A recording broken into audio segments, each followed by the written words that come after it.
So welcome everybody to State of Mind Hypnosis, and this is my channel, and I'd love to introduce Christian Sundberg. When Christian was a young child, he remembered his existence before coming to Earth. While that memory left him completely for his early adult life, it spontaneously returned 11 years ago as Christian took up a meditation practice and went through a personal awakening journey. He also began to have out-of-body experiences, OBEs. Christian now often speaks publicly as he seeks to remind others in at least a small part of who we really are beneath the human play. Professionally, Christian has worked for over 15 years as a project manager for complex nuclear pump and valve manufacturing projects.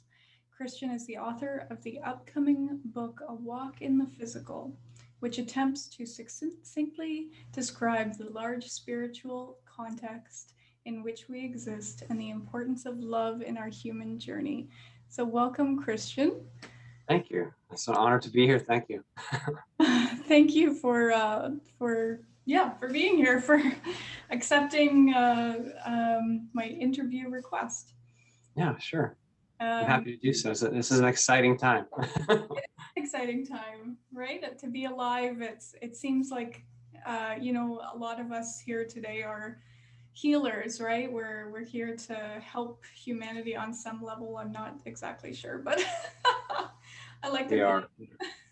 Yeah, there's a great process happening now. We call it the awakening, or some other terms. Even the word new age, I think, comes from this process. But the idea is that our collective consciousness is going through an important shift right now. Yeah, absolutely. And this kind of information is important. It can shake things up a little, but it is it's important to remind each other of who we really are. That's right. The truth of where we come from is wonderful and good. So it's just great to have the opportunity to share with others, just a bit of a reminder of what we really are underneath this play, as you mentioned. Right. I know. I have all these, a little interjection. I have all these dreams of theaters. And I don't know why. Maybe it's just my mind playing out the play, right? It's showing me a metaphor. Because I really don't go to theater that often, right? Maybe once a year. And I remember looking. There was just ahead of me a guy in a chair, and I felt like it was a guide or something. And he turned to me, and I was watching the play or something, and he turned to me and he said, "You are the light." And I woke up, and it was just beautiful. That's wonderful. That's a little tidbit. So yeah, I wanted to ask you about just an idea of this pre-life planning. I know in other videos you talk about your pre-life memories. We're not going to get into those in this video. There's lots of others for whoever's watching to go watch. But this is just a kind of, we're going over a lot of different stuff in this video about the other side, memories, reincarnation, maybe even out-of-body experiences. Sure. And yeah, so I'd love to just ask you how you go about thinking about pre-life planning. Yeah. Well, I can only really speak to what I experienced. As you mentioned, I have pre-birth memory. When I was a small child, I remembered that we had come from somewhere else besides Earth. I knew we were just coming here to have a neat experience. But that memory did lead me for most of my life. I left at about the age of 6 through about the age of 30. And I'm 41 right now. And when I was 30, I began to take up a meditation practice, and the memory returned somewhat spontaneously. And I didn't mention it for 7 or 8 years. It just didn't feel like the right time. And also, it's the kind of thing you don't really, just go out and share. It's pretty unusual for, what our mainstream society thinks about or understands. But it's not something I think about every day. It's too present. It's very influential on my day-to-day experience. Okay, so part of that was, as you mentioned, the pre-life planning. So in my case, I knew that I wanted to re-experience an ancient fear, a very low vibration fear that had bested me in a past experience. It had overcome me. And I had, in a previous experience, I had died pretty painfully because of this fear. It had led me down a path, and I wanted to re-engage that fear, even though I knew it would be extremely challenging and difficult to do so. And I discussed this with my guide, and it was such a vibrational extremity that I asked him, is it even possible? Has it ever been done in all of creation? As a being ever integrated and experienced this extreme in this way? And he shared, yes, it is possible. It has been done, and you have all time available to you to do so. And I just knew in my being, well, if it can be done, I can do it. I will do it. I just had this great confidence that if it was possible, I will do it. Even though it seemed even from there, I could see that it would be very, very challenging vibrationally to come this far into this deep of a constraint set, and to meet a fear that was this low vibration, and to integrate that fear. So in my case, the pre-life review for this life was, I don't want to say even primarily around that fear, but it was a really important aspect of what this life would offer me. And I reviewed what I can only describe as a vast flow chart of millions and millions of possibilities of how this life might unfold, what was very likely or what was less likely to happen. And it wasn't so much events. I mean, there were events in this review, there were specifics, but it was more about what it would actually be like to be this person, to experience this from this perspective, and to be me. Because I find that in general, and this is a tangent, but in the physical, when we talk to each other, we like to discuss events, actions, time. Well, in the non-physical, the information exchanges are far more complete. There's like a telepathic exchange that's very rich and thorough, and it really is about what is it to be you, and what exactly are you experiencing, not just did you go to this place or did you buy this thing. It's certainly not that limited. So in this case, my pre-life review was in such a way where I was reviewing what I can only describe as a flow chart. It looked like if you laid a tree on its side, and this is just a metaphor, but if you laid a tree on its side and it was very thick at the front, and it kind of went out into branches that were thinner and thinner the further out you got, it was kind of like that. And there were certain avenues of the life that were very highly likely, and some that were very unlikely. Oh, wow.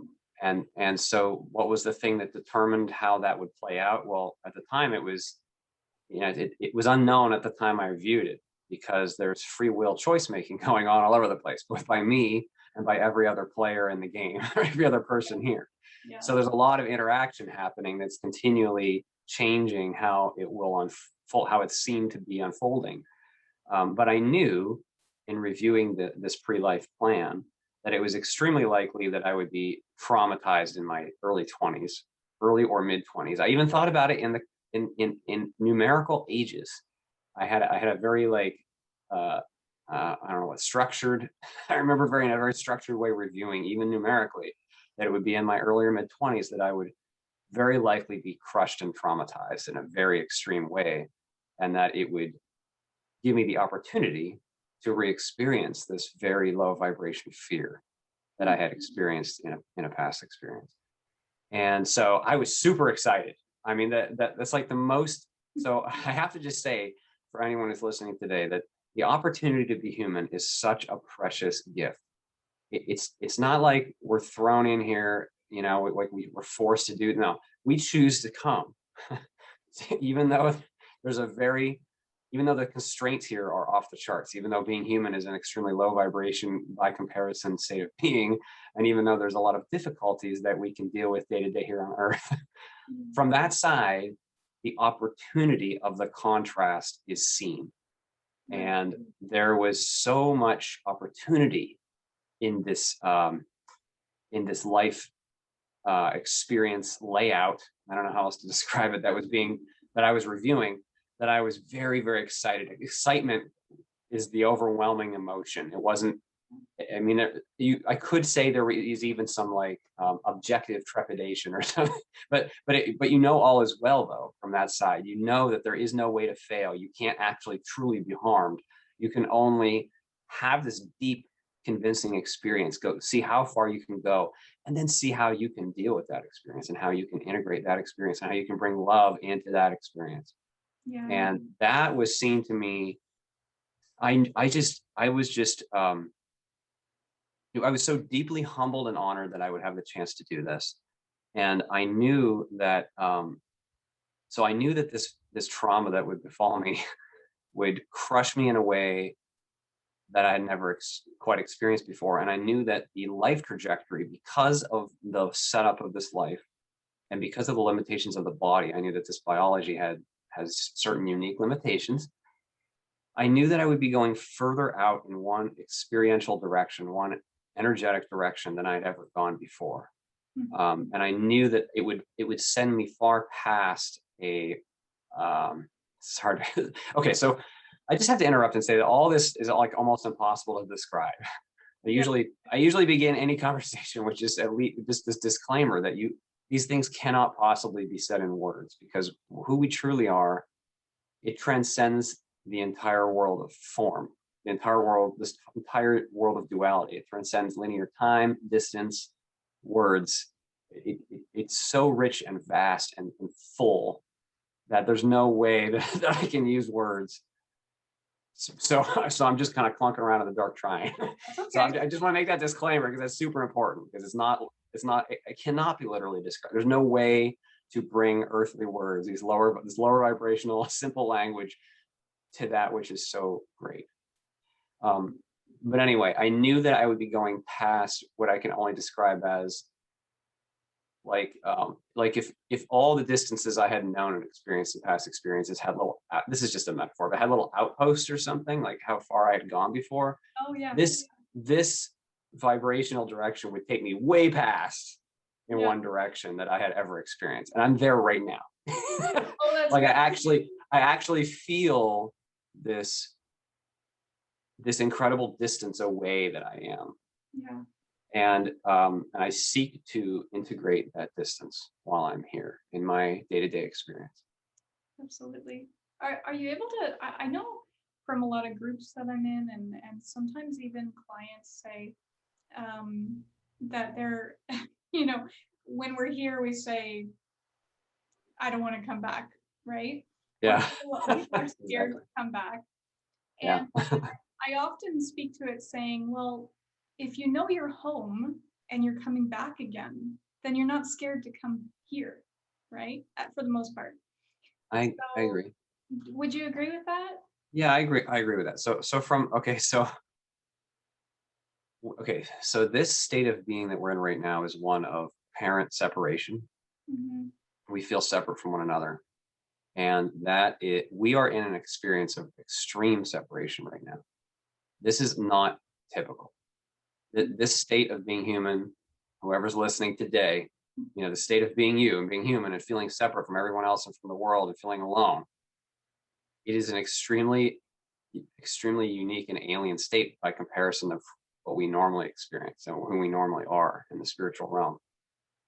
We engage in many other experiences that are not this extreme. Only the bravest among us, I would say. I mean, I don't want to mean this literally, but only the bravest are going to sign up to do this, Right. because it's such an extreme experience of separation, and it can prompt a lot of fear. And I shared in my pre-birth experience video that when I first incarnated, when I first accepted the veil, which is the constraints in consciousness space that are applied and or wrapped around you, or I don't know how to describe it, but it's a bunch of constraints that come over you, and you have to surrender to it.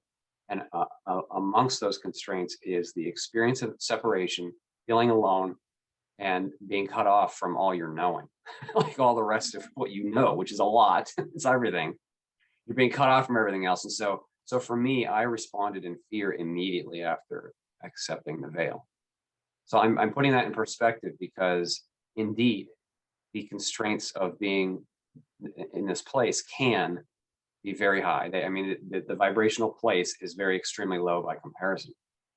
So it is. So what happens? So what happens? What happens is then we get here and we immediately have fear, and because we haven't yet fully integrated an experience of this extremity and this distance, and so when we have fear, ego naturally immediately arises and tries to come to the rescue for the power that seems to have been lost. And we seem to have lost all this power, and we seem to have lost this connectedness and this love. It seems to have vanished.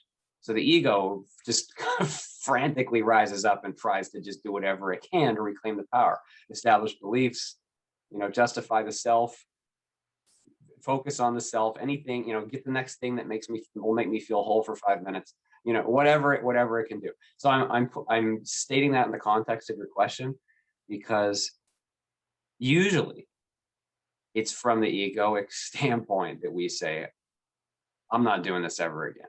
Yeah. This is too hard. Usually what's happening is we're in resistance to the fear that we have not yet met in this life. Okay, so now that's okay. It's okay. There's nothing wrong with that. That's that's just how it is, because we have yet to evolve fully to fully meet this experience. But from the other side, from the spiritual side, it can be seen that it's just so hard to explain, that all is well, and we are powerful and moral beings of love and joy, and our life is connected to all life with a capital L, and there is nothing to fear. That there is never anything to truly fear. That distance that we seem to come, I don't want to say it's not real, but it's an illusion. It's not. I was just gonna say. I was just not fundamentally real. That's the way I like to put it. Is like when we're here, it feels real, like it's a real experience being human, but it's not a fundamentally real state. It's not the form of Earth, and the distance we experience on Earth is not fundamentally real. So we can see that from the other side. And also we have access to all information. So making the determination is done at the soul level, not the ego level, not the local human personality level, but the big you, the I that knows has all the information, all the history. And that I is incredibly powerful and connected. And so that's still you. It's not a different being. It's whoever's listening to it. The you that feels like you to you is your soul. It's you. It's still you. But from that state where you're unveiled, there's a much, much, much, much higher vantage point. Mm-hmm.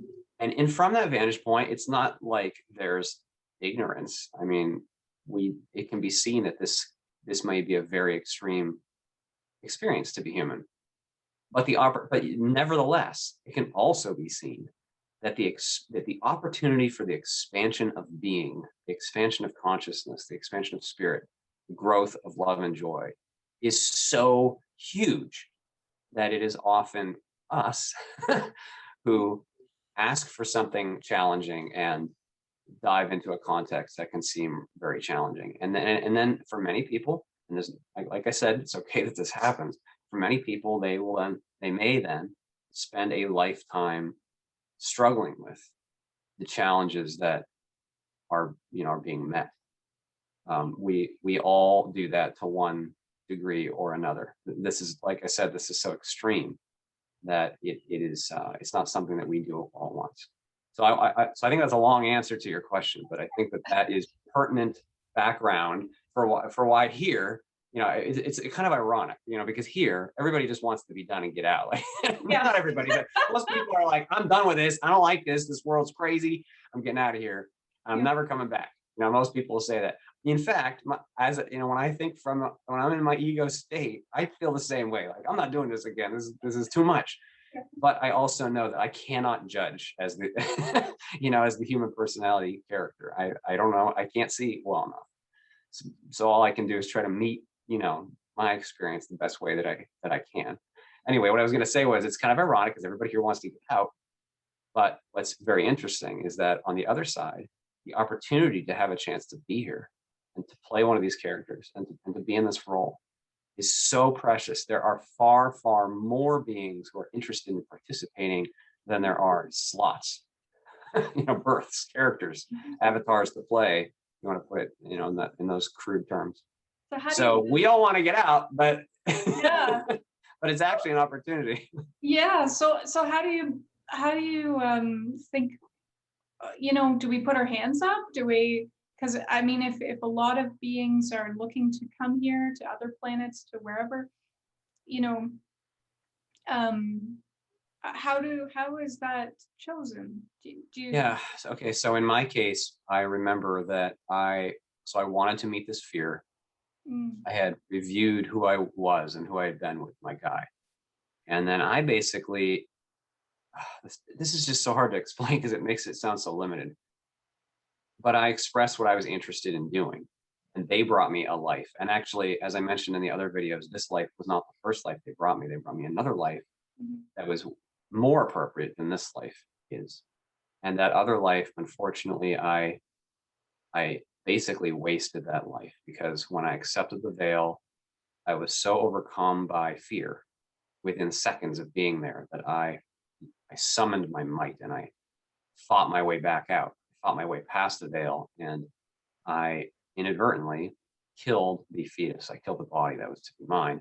And I had a life review and I became aware that I had made the mother's journey far more difficult. And not only the poor mother, but hundreds of other people mhm, who would be affected by the mother. And I was responsible for that. And I am responsible. Well, I'm not going to put it in the past tense. I am responsible for that because that's still me. right. So anyway, so I was interested in still doing it.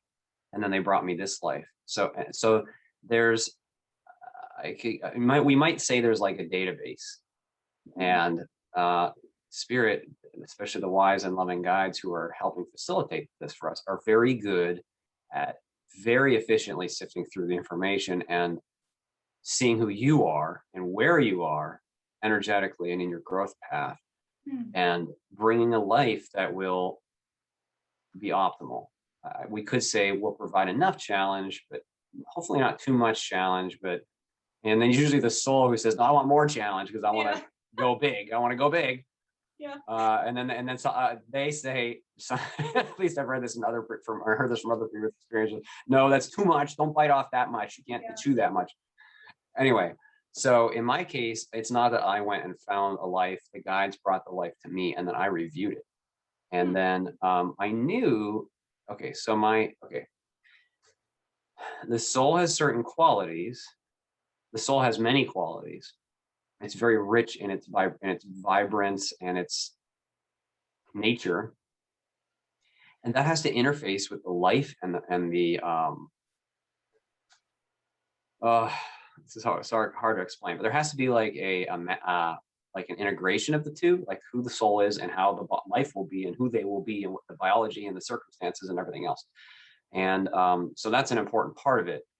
And yeah, so in this case, they brought me to life and I reviewed it and I knew there were certain ways that it might not be perfect. This life might not be perfectly appropriate for me, but it was good enough. Yeah. For my purposes, it was pretty good. So, so I accepted it. So I suspect that I know that, so one of the teachers I really respect and admire is the physicist and consciousness explorer, Tom Campbell. And Tom has said that beings with less experience don't necessarily have a specific plan. They just want to get in and have experience and then get out. And that helps them just getting any experience. And I suspect that's probably true for those who have less experience. But I think that as we go through experience and as we grow, we become more and more specific about what we want to experience. And I'm being careful not to use the word learn, only because it is learning, but it's not intellectual learning. It's not behavioral learning. It's experiential learning. Yeah. And so, like, to be what it is to be this, apply oneself into this certain context. That's what it's really about. So I think, yeah. So I think that I don't know about other beings. I just know that in my case, I asked for something specific and I was brought an opportunity. That's amazing. Sorry. What are your thoughts on multiple lifetimes? Because I thought about that a lot. Simultaneous lifetimes had by the same oversoul, higher self, larger self. What are your thoughts on that? So I do think it's possible for one soul to play multiple characters at the same time. Well, I know for certain that happens when you go to the higher levels of the now, because the one great now in which all is occurring contains many experiences. But if you mean it in a more local sense of, can one soul play two humans on Earth at the same time? I believe so. Yeah. I did not review that in my own experience, but I know that the soul can do a lot more than just play one human at a time. Like, this is just a crude metaphor, but if you're sitting at if being incarnated is like sitting at a computer and playing a video game, we can only do one at a time, but imagine that the soul can sit at more than one computer at once. Yeah. And you know what I mean? And so it can engage multiple realities, multiple video games and characters at the same time. Yeah. That's a good metaphor. What was I going to ask? What are your thoughts on, I'm just thinking now about, when I take clients through life between lives and the things they see sometimes, and what are your thoughts on schooling there? And I don't know. There's my mind's exploding with all different thoughts, but I'll go into one avenue. So this idea of learning while you're there. Yeah. Well, that definitely happens. Okay, so I have memories of some activities that I did in between physical lives, and some of them I would definitely call learning activities. And what I mentioned in the other video was I actually practiced surrendering to the veil because I had wasted that previous life and I didn't want to do that again. So I practiced in this place that can be described as a room, where it's like jumping into a dark pool, and then it's like a veil coming over you, this dark pool, and you go down in the pool, but you can cry uncle, and they'll let you out, because it's not real, it's just a simulator. So it's for practice, and you see how far you can go. And the real thing is much more difficult than the simulator. I remember. So as for attending classes, so that what comes to mind is actually something that happened in this life. Okay, so when our bodies are asleep, I know this is going to sound strange to some people, but when our bodies are asleep, we are still active. We go do things, and we don't remember everything that we do because the veil is really good. It's very effective at keeping us focused here and only remembering our day-to-day lives here. That's what it does, and it's super good at it.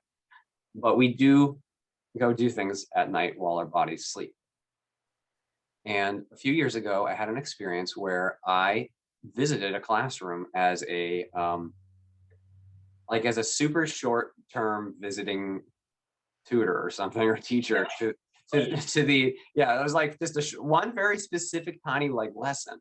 And I was there with a friend of mine who is in this life with me now. And this friend of mine, he and I are friends now as adults, but when we were in high school, this friend of mine was pretty mean to me at a certain time, where so I was interested in a girl, and so he approached this girl, and he had a romantic encounter with this girl, kind of just to spite me, just as a as like a social positioning thing, because humans do all sorts of crazy stuff like that. Yeah. So anyway, so in this experience, he and I were there in this classroom, and the classroom so in thought responsive environments, the environment appears to match the energy of what is being taught. So this environment, the way I perceived it, was black stone, very very bleak and curved, and just really lacking any comfort. And everything was black stone. Everything was just like the most basic cold material, just kind of trying to get the feet wet of these beings who were basically aspiring to incarnate and to come this deep and to do this type of deep experience. And so all we were there to do is show them, look, we're an example of what friends do on earth, even friends, because we're friends. And we were sharing with them, look what this guy did to me. Isn't that kind of funny? Because everything's you have to say that from the higher perspectives, everything is really funny. Yeah. Because we take our lives so seriously here, but it's really okay. It's just a play. We don't have to take it so seriously. But anyway, in this classroom, we were simply communicating to these, I don't want to use the word students, because that implies hierarchy, and it's not hierarchical at all. But these beings who were learning, and we were basically just saying, see, Earth is so hard, where even friends will, even when like friendship is close and you only have so many friends, but even friends do this to each other. Yeah.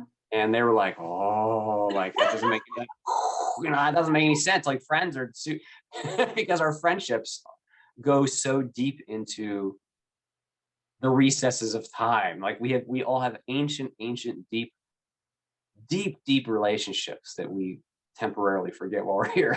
Yeah. Anyway, that's just what comes to mind about your classroom comment. And so to jump off that, what about soul groups? Because I hear a lot. I see people go through it. What are your thoughts on that? So I don't have any in my pre-birth memory. I had no interaction with that concept, but since I've been here, I feel that I intuitively sense the soul family thing and my soul family. And I've had 2 times in my life where I've come across someone who I did not know very well, but I was instantly certain they were in my soul group. Oh yeah. And the one person I did not discuss it with because it would not have been appropriate within the human circumstances. But the other person, I ended up talking to her about it, and I had a bit of a non-physical. This doesn't usually happen to me. Okay, I'm a pretty normal guy. I don't usually have this happen, but I had a non-physical exchange with her higher self in a way that I was able to prove to her and I that it actually happened. And I think that was possible because her energy was very easy for me to feel. So sometimes I feel the energy of people or places, like just a little bit of who they really are. And her energy was very easy for me to engage with because we were so similar and connected. I don't know. There's I feel like there's certain qualities I could even probably try to point out about my soul tribe. And so it's easy then to interact, with a soul member. But I don't know much about the topic in a in a tangible way beyond that. I do sense that soul families, soul tribes exist. I can't explain how or what that means. I just sense that it's real. Yeah. But the thing is, we're all family though. Like I don't want to because here on earth we love our tribes and we love us versus them and my family versus your family and my nation versus your nation and my political group. Who we truly are is so much beyond that.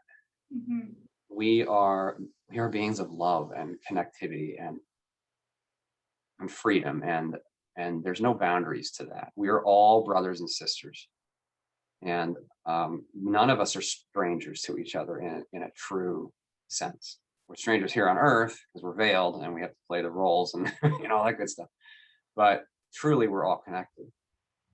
So I don't think it's that pertinent to necessarily draw a distinction between a soul tribe person and someone else. I think it's just groups within groups within groups, but it's all we're all connected. Yeah, absolutely.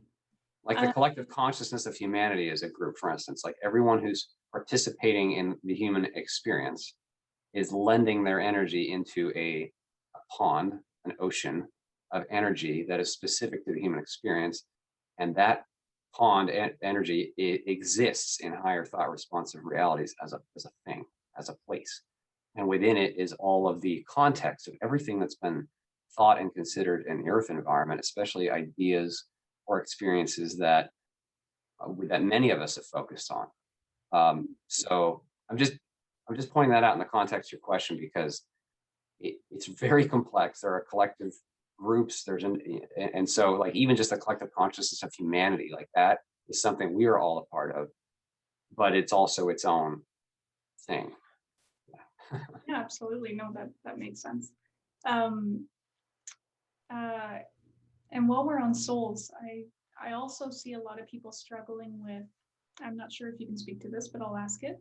Yeah. I see people struggling with the thought of, okay, I have a higher self that's put this personality into this body, but you know, when I get back to that higher self, if they're just it, you know, what is that higher self, and do I merge back into that higher self and then forget everything? And who is that higher self, and are they existing right now with us along the same lines? A lot of people Yes.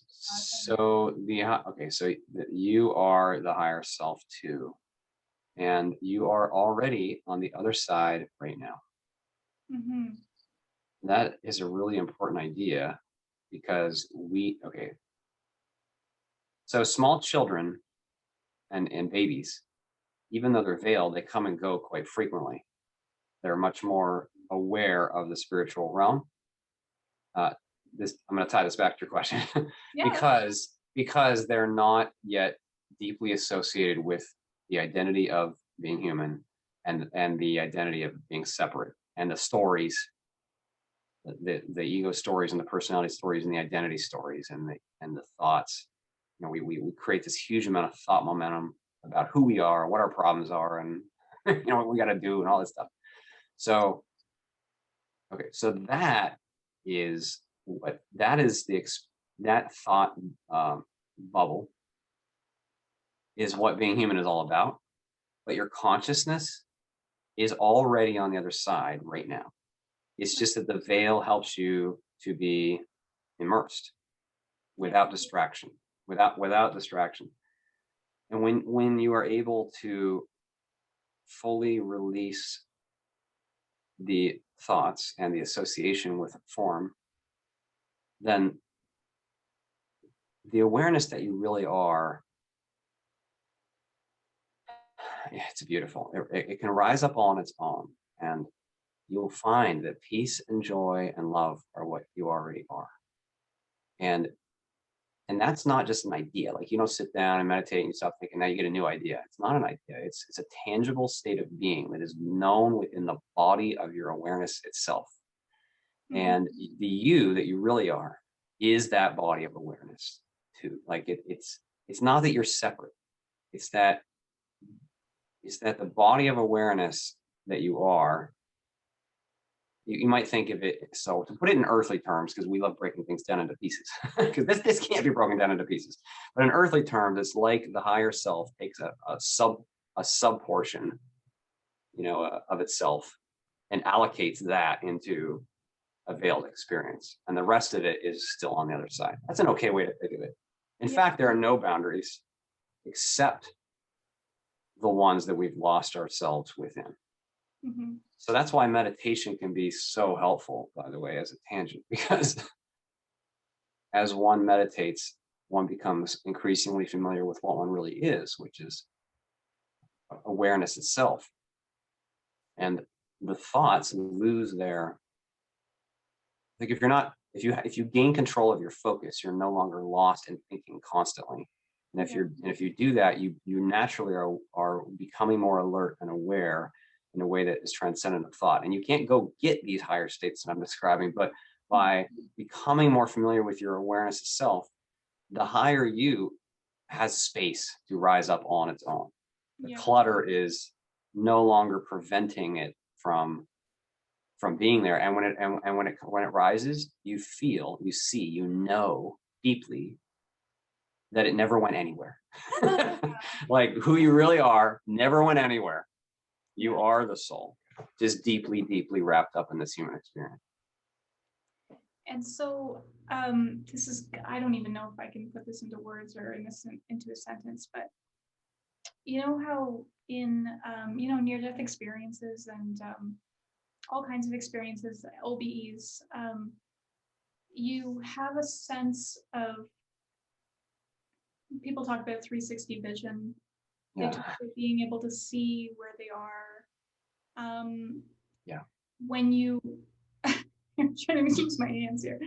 When you merge, if there's a merge, I'm not sure. When you merge, when your personality that's having this 360 experience merges back to the higher self, what do you think that transition is? Do you suddenly see out of, I'm not even sure.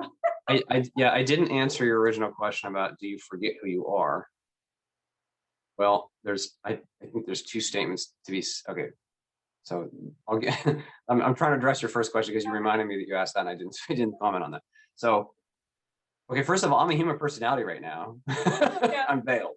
So so I can't, and I can't speak to it fully, but what I can say is that just two ideas for consideration. So one, when you went past physical death, when you awaken on the other side, well, actually, I can't even say this categorically because everybody experiences something different. And some people are so associated with form that they will continue to experience form for a while in what we would call the astral, just thought responsive realm that looks like Earth.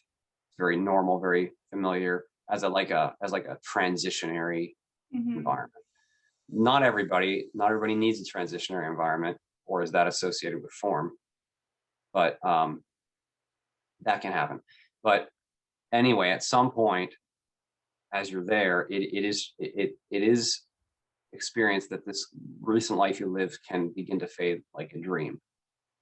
But also, it's important. I feel it's important to say also, however, that the higher portion of the self, the higher self, doesn't lose anything ever, because who you've been and your experience is precious. Every experience the soul has had is like the most precious treasure. It doesn't just get thrown out. So those two things, so think of it this way: like right now, if you're listening to this, are you feeling sadness that you don't remember a different experience you've had before this experience? No, you're having this experience now. Just like you might have another experience later. And it's okay that those experiences are differentiated from one another. You know what I mean? So you can focus on one at a time. Whereas the higher self, I believe, knows all its experience and does not lose any of its experience because it's all precious. All the relationships are precious. All the experience is precious. All the things we've, all the ways we've grown and evolved, that's all retained. I think that's the best way I can try to put that. This stuff is incredibly beyond the human thing, though. I know. I'm just. So it's pretty much impossible to. We're just throwing it out there for. We're throwing it out there just for fun. Let's see what we can come up with. So you mentioned that you did have OBEs. Can you speak a little bit to that?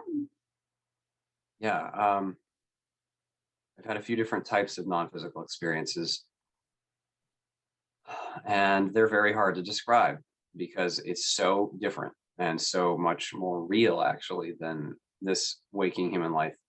Well, depending on the experience. The first time I had a non-physical experience as an adult, well, I'll back up. When I was 16, I had an out-of-body experience, and I didn't know what it was. I was standing out in my street, in my cul-de-sac, and I was incredibly alert and aware, fully conscious, fully lucid. I was standing out in my cul-de-sac. The sun was setting. There was wind in the trees, and it was so beautiful. The colors, the sound of the wind, the feel of the wind, the smell. I remember reaching down on the ground and picking up this tiny little pebble and rolling the pebble between my fingers in this experience and being like, oh my gosh, this is so real. What is happening? Like, I had no idea what was going on. And I remember like moving from one place on the cul-de-sac to another just by thinking. Wow. And it was so cool.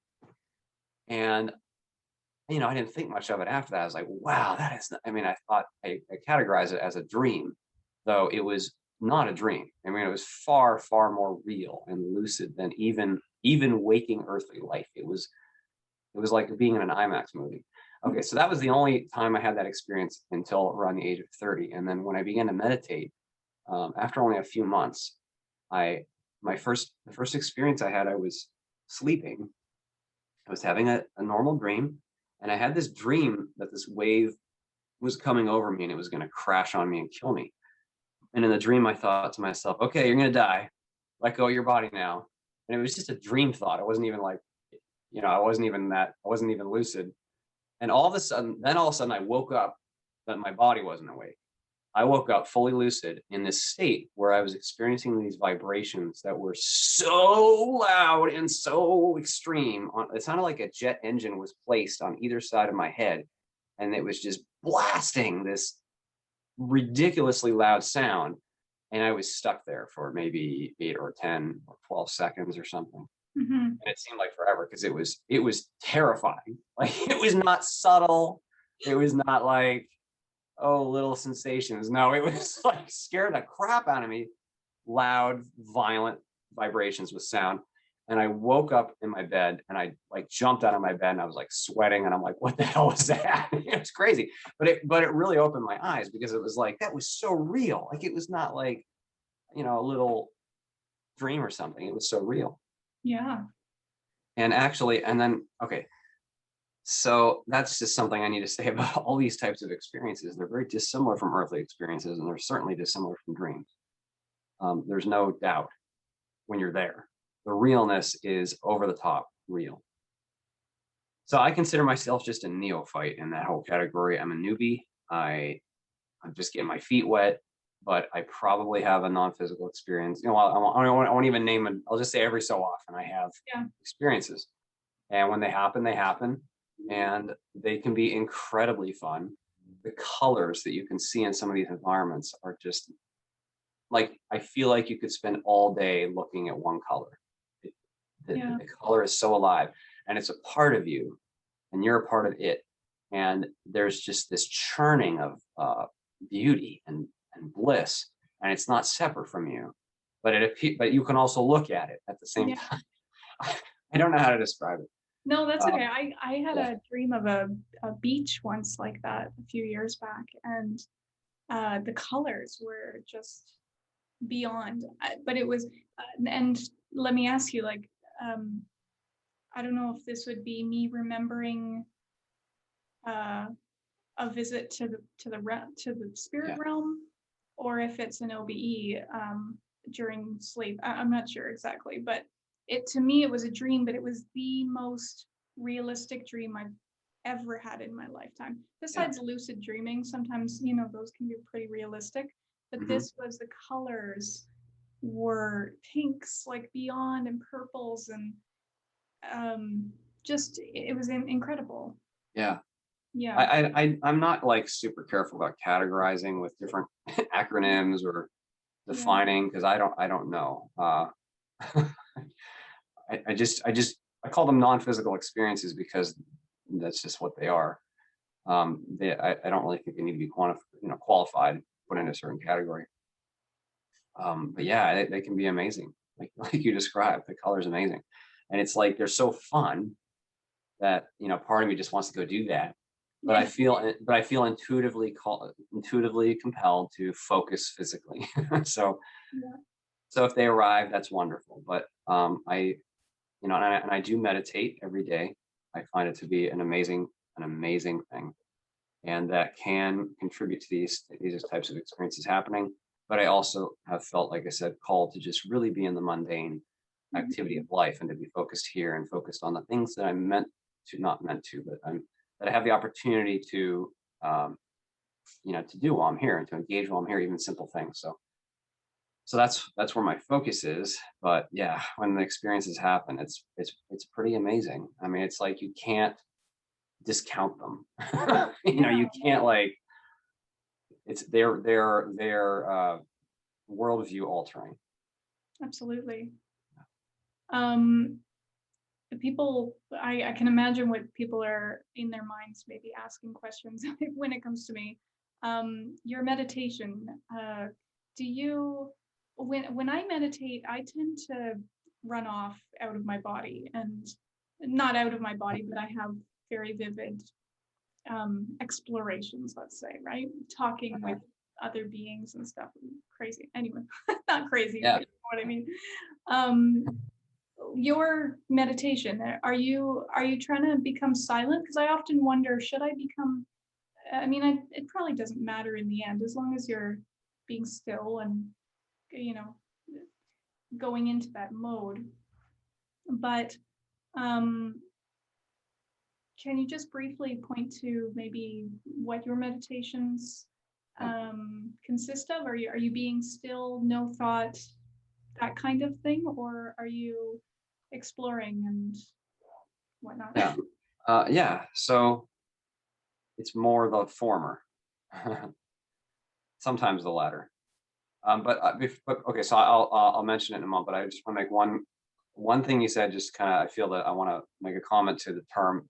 So I don't know if I go out of my body. Well, I just want to point out that this may sound like a play on words, but it's actually super important to anyone who's interested and hasn't experienced this yet to really try to consider this idea. You're not in your body. Your body is an experience happening within you, within your consciousness. That's super important. So, like, if you draw your attention to your awareness of self deeply enough, there is a point, and I know that many people may not experience this, at least at the beginning, but there is a point when you don't, how do I describe this? Like right now, it feels like I'm in the body and I'm looking out of the eyes. But there is a point when you go deep enough into awareness itself that there's this like beautiful, blissful, full unfolding that can happen where you become aware that actually the body was an experience taking place within your pre-existing consciousness, within the body of your living consciousness itself. So it's not like there's some object you've got to get out of. That's right. Because that is earthly thinking, because that's you believing in objects. Mm-hmm. What's actually happening is your consciousness is having an experience in it and on it. Like the movie of the earth and the body is playing on the screen of your consciousness itself. Yes. So I'm drawing that distinction only because I think that's to me that was a really powerful discovery, because I realized, I realized I've been believing, like many of us do. I had been believing that the earth environment was super real and I'm in it and I have to get out and go somewhere. Distance itself is an experience. It's not fundamental. Physical distance is not a fundamental thing. It's a virtual thing. It's created within the consciousness of all the participants who are experiencing it. There's not actually distance. There is consciousness knowing things. Anyway, so as to the meditation itself, so I have, like, I would categorize and say that there's like kind of two maybe stages or steps when I meditate. The first is when I have thought momentum arriving. If I've been working all day or all week, like I haven't meditated in a few days or something, lots of thoughts just arriving. So the first thing is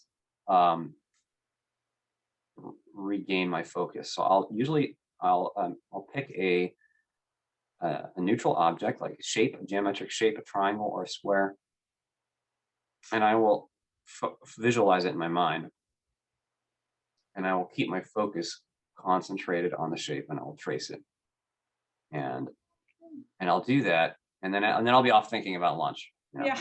And then that's okay. I come back and I do that, and then I'm off thinking about something else. And it's just okay. You learn not to judge yourself. Thoughts arrive. That's okay. You just come back. And at the beginning, it can feel like it takes even some exertion, maybe even a lot of exertion at the very beginning, to remain focused on the neutral object. Now, this is something that can take, in fact, years, and it does often require a long-term commitment. It's not something you sit down and do 5 times and now you can do it. Mm-hmm. And actually, meditation is not an action within form. What I'm describing is an action. But what we're shooting for or aiming for is not an action. You can't sit down and do this thing. But anyway, so I draw a line in my mind around this object to regain my focus. And then after I feel that I can do so maybe 5 times around the object without any other thoughts arriving, I have full focus on the object, then I will release the object and dwell entirely just in the awareness and being the spacious awareness that I feel in my body, or my body is happening. I should say my body is happening in it. Just being aware and alive and present and allowing all. And sometimes things do arrive, because what's interesting is as you practice this, and if you do this every day, your thoughts lose their umph, Mm-hmm. because you're regaining your ability to not prioritize listening to them. You now have focus, power of focus.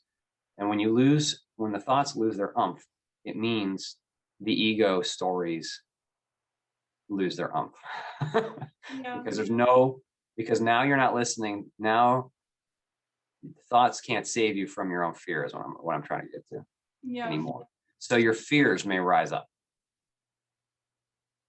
And they can seem silly on the surface of a thinking mind, but anything that's stuck, anything that's down there that you're afraid of, self-perception or perception about the world, can rise back up to be felt now, because you are no longer lost in the story. And that's good. It's a good sign. It's a good sign. So, and I'll just leave it at that, because I don't think I can say anything else. I just know that it's important to take the time, and taking the time to do this is very, very powerful, because not only, and then people sometimes say, well, what do I get out of it? Well, first of all, that's kind of an earth way to think. but what I was going to say is, what you get out of it is that which is more valuable than anything that you could find in an object. That is, if you even experience a small taste of the true peace of your being, and again, you didn't go get it, but it can rise back up on its own when you're fully present with the now, when you're fully alert and aware and present and not judging and allowing all. Mm-hmm. Then the peace that was always there can just reveal itself, and it's breathtaking. It's the most beautiful, precious. It's the nectar of life. It's like, it's the bliss of being. There is no value we can put on that. It's like, and so, and then of course, immediately the ego will jump in. Oh, what's that? How do I do more of that? I don't want to lose that. I don't want to lose that. Yeah. Okay, that's okay. That's okay if that it happens to me. That's pretty normal. Yeah. But still, one taste of that, one knowing of what we really are in even the smallest moment, it can be life altering. Like you can't go back. No. Because you've made that connection, and it's experiential and it's there. Yeah. And yes, we can go deeper into the world of form. We can go back into focusing on form things and get lost in association, and we can come back. There's this waxing and waning that can take place, and that's fine. But the value of that is beyond some achieving some end. You would find, though, naturally, though, at least I've found that if I experience that, when I experience that, it's everything in life, like all the things that were terrifying aren't anymore, and all the I remember that limitations don't matter. I don't know. They're beautiful. In fact, everything becomes so beautiful. Yeah. Like you can look at like a straw or like a stone, and you're not like making it up because you're high or something. No, you see, this is beautiful. This is a form of existence, and you're seeing it in a way that is not obscured by the thinking. Now, thinking is like being in a dream, and actually thinking is like being in a pretty painful dream. Yeah. Thinking can hurt. All the thinking, must do, must find, must fill a hole, must do the thing. I'm not good enough. Oh my gosh, I hurt. What's this pain? What does this person say to me? That hurts. It's not, it can be not peaceful. Yeah. So it's really wonderful. And it's natural then, as we do that, the ego can rise up even stronger sometimes. I've definitely experienced that. Like, because now basically its life is, to put it in dramatic human terms, the ego's life has been threatened. So, I mean, I'm being a little dramatic because it's not like, it doesn't need to be dramatic at all. But the ego's life has been threatened because you've begun to remove the poles in the tent. Yeah. So the tent's starting to come down. And so then the part of you that's afraid will rush forward. Oh, we got to put this tent back up. We got to put this tent back up. Where's the tent going? That is a worthwhile journey. It is. It is a very worthwhile journey because basically what it is, it's the facing of fear. And that's one of the reasons I love Tom Campbell's work so much. Is my big co-reality model focuses on love is the reason. Love is the reason we're here. Love is why we're here. And in Tom Campbell's model, conquering fear is synonymous with love. And that aligns so very much with what I experienced in my pre-birth experience and choosing this life. I knew that if I could integrate this fear, if I could meet it, face it, heal it, be fully present with it, then the native being of love that we are could expand in such a powerful, amazing way. Love is what we are. We are already love. Everyone is already of love. Everyone already wants love, needs love, loves giving love, is of love. Love is love and freedom. Love and freedom and joy are the substance of what we are. And fear is, again, right now we're in duality. So we're talking about duality, like opposites as if they're real, okay? But even duality is a creative tool, okay? It's not actually fundamentally real. But while we're here, we experience fear because, like I said, we haven't integrated this experience. We haven't fully actualized our true loving nature here. So when we meet fear and overcome fear, that's so powerful because we're liberating our true selves and we are participating in the expansion of being simply by integrating the fear.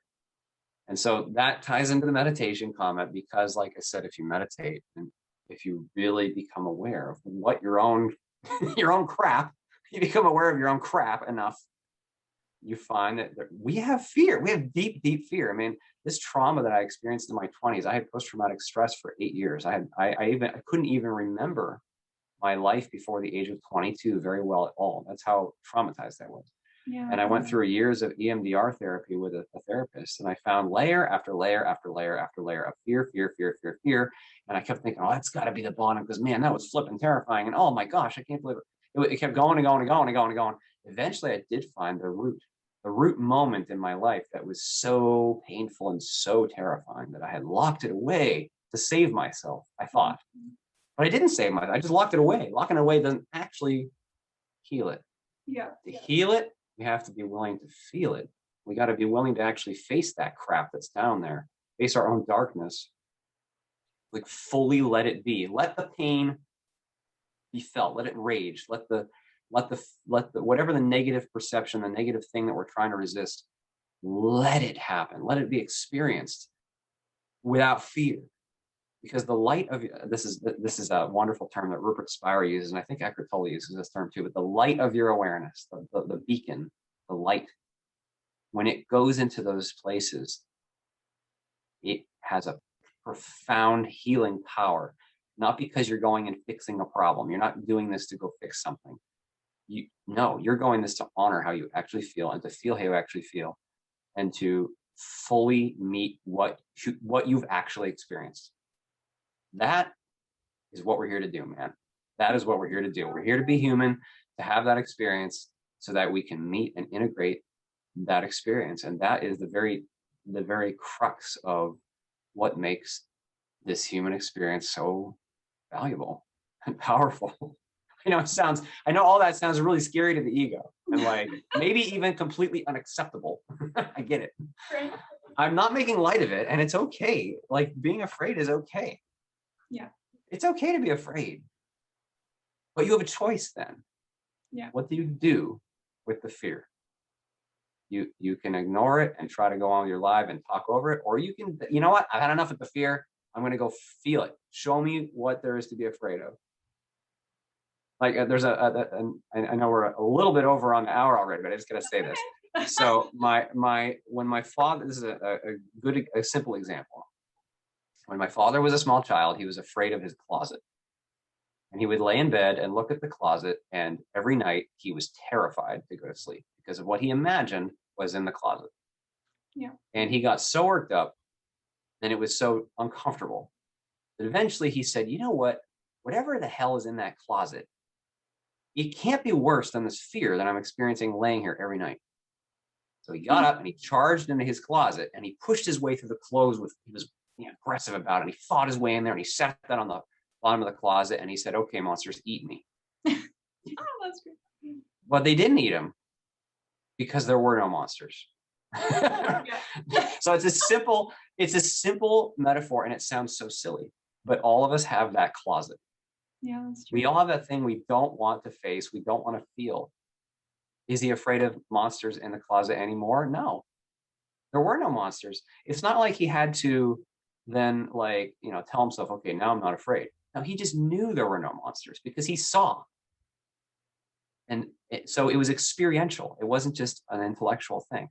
That's how we need to be with our fears, our darkness. There's nothing to be afraid of down there except feeling it itself. You're afraid, you know what I mean? You're afraid of feeling it. Go walk into the closet. It may feel like it's going to destroy you. It won't. Yeah. No, that's so true. That's a good story. Oh my. Well, I could talk about this all night for hours. But we'll wrap it up. Thank you so much, Christian. And your information will be below this video. And if you want to contact either Christian or myself, all that information will be below. Okay, thank you so much. Yeah, thank you. Thank you very much. Thanks for the opportunity. It's been a great conversation. And I just want to say one last thing. So whoever's listening to this today, I just want to encourage you for a quick moment that you are a beautiful, powerful being who's come here to do this. Okay, you're in your life. You're deep in your life experience right now. I may not know you. I can't see you. But I'm telling you, you are a brave being for coming here. Thank you for being where you are in your life. Go easy on yourself. Have fun today. Just be encouraged because it's not easy going on this walk, but it is powerful. It is meaningful. It is a precious opportunity. And we are powerful beings that aren't going to die. There's no such thing as death. I just got to say that. There's no death.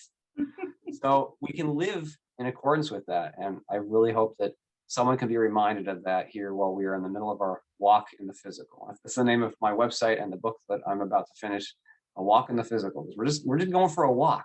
That's right. That's it. We're on a walk. We're out in the wilderness. We may have forgotten, but we're just on a walk. And so it's important that we remind each other of who we really are and remind each other that there's nothing to be afraid of. That's right. That's beautiful. All right. Thank you, Christian. Thank you so much. Have a wonderful evening. Have a wonderful evening. Thank you again for the opportunity. I appreciate it. Okay. Thank you. Thank you.